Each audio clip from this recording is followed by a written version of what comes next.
बिस्मिल्लाहिर्रहमानिर्रहीम। अस्सलाम वालेकुम। आज हम बात करेंगे इस टॉपिक पे कि जब से हम नाशुक्र हो गए, जब हम अपनी सलाहियतों को इस्तेमाल में लाना भूल गए, तब से हम महरूम हो गए। अगर हम अपनी ज़ात पर गौर व फिक्र करें तो हमें मालूम होता है कि अल्लाह तबारक ताला ने हमें लातदाद सलाहियतों से हमकिनार किया है। तो अक्ल का तकाजा ये है कि जो गिफ्ट्स हमें अल्लाह तबारक ताला ने अता फरमाए हैं, इनको इस्तेमाल में लाया जाए। अब मिसाल आँखों को ही ले लीजिए। ये अल्लाह तबारक ताला की कितनी बड़ी नेमत है।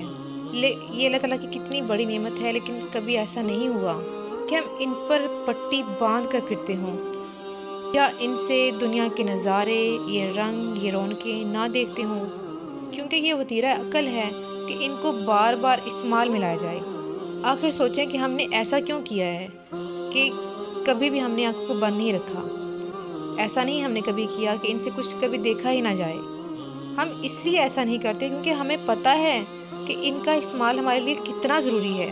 तो यही तो शुक्र है ना, क्योंकि हमें पता है कि अल्लाह तबारक ताला ने हमें आँखें किस लिए दी हैं। तो इनका इस्तेमाल ही शुक्र है असल में। इससे अच्छी चीज़ें देखना, इसको बुराई से रोकना, इससे तरह तरह की हर तरह के रंग देखना, रौनकें देखना, तो ये सब कुछ हम तभी तो देख सकेंगे जब इसको खोल के रखेंगे। तो ये इस्तेमाल में लाना असल में शुक्र है।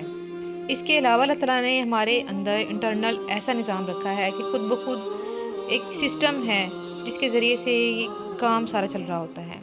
दौरान खून, दिल की धड़कन, eye blinking, brain system, heart system, stomach system, breathing system. जी हाँ, बाकी सारा निज़ाम अल्लाह ताला के गिफ्ट्स हैं जो अल्लाह ताला ने हमें फ्री ऑफ कॉस्ट अता किए हुए हैं।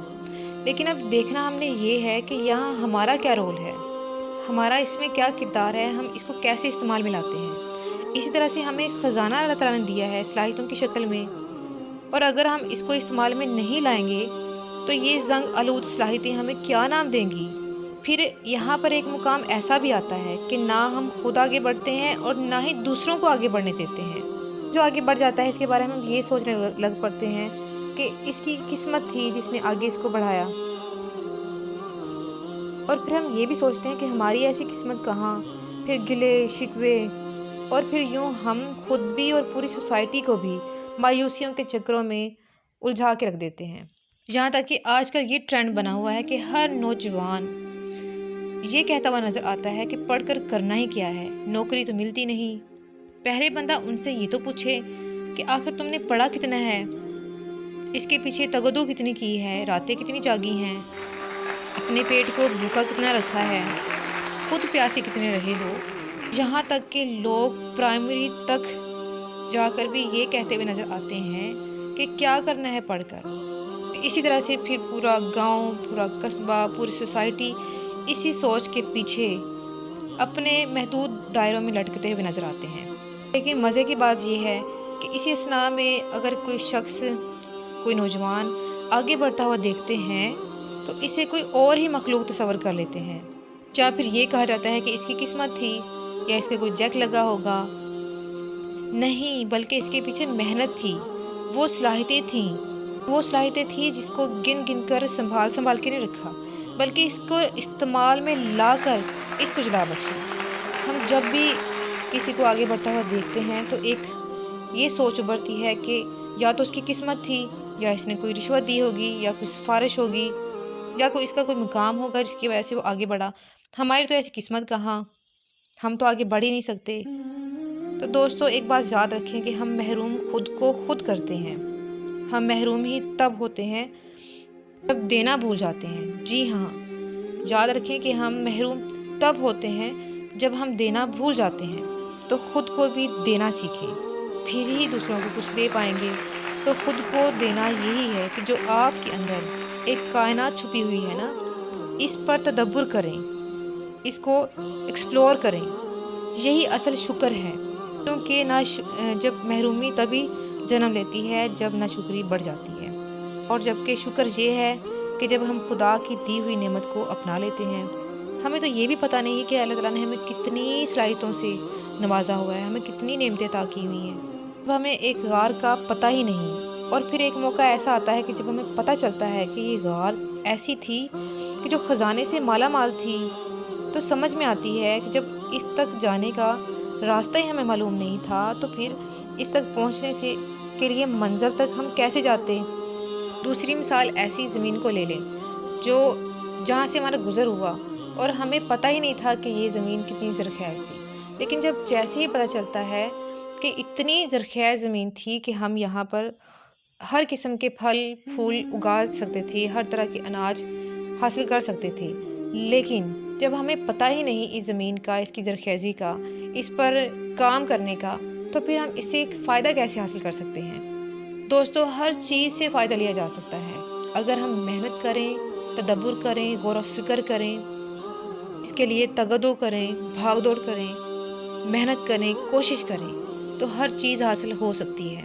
کیونکہ اگر ہم نے اپنے جسم کا بھی نظام بہتر کرنا ہے نا، تو اس کے لیے بھی ہمیں تگدو اور محنت اور مشقت کرنا پڑتی ہے، اور یہی مشقت ہمارے جسم کے نظام کو بہتر اور ٹھیک رکھتی ہے۔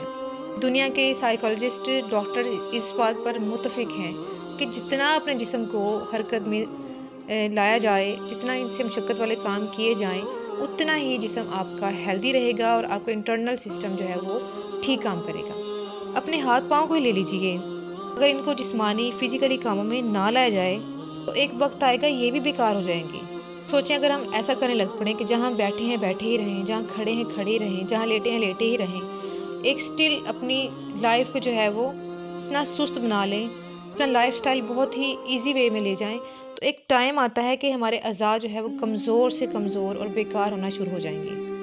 ہم جتنی واک کریں گے، جتنی ہماری ٹانگیں چلیں گی، مزید چلیں گی، زیادہ ہمارے محنت اور مشقت والے کام ہوں گے، فزیکل ورک جتنا اسٹرانگ ہوگا اتنے ہم ہیلدی بھی ہوں گے، ہمارا جو ہے وہ انٹرنل سسٹم جو ہے وہ ہیلدی ہوگا، ہم صحت مند ہوں گے۔ تو یہ اس وجہ سے ہوا ہمارا سارا نظام ٹھیک، کیونکہ ہم نے اپنے جسم کو عادی بنایا محنت کا، مشقت کا، کام کرنے کا، حرکت دینے کا۔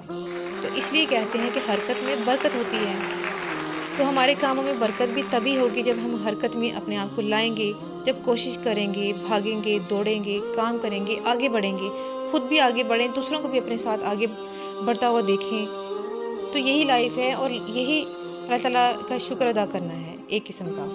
اب ساری مثالیں چھوڑ دیں، صرف ایک مثال اپنی زندگی میں دیکھ لیں۔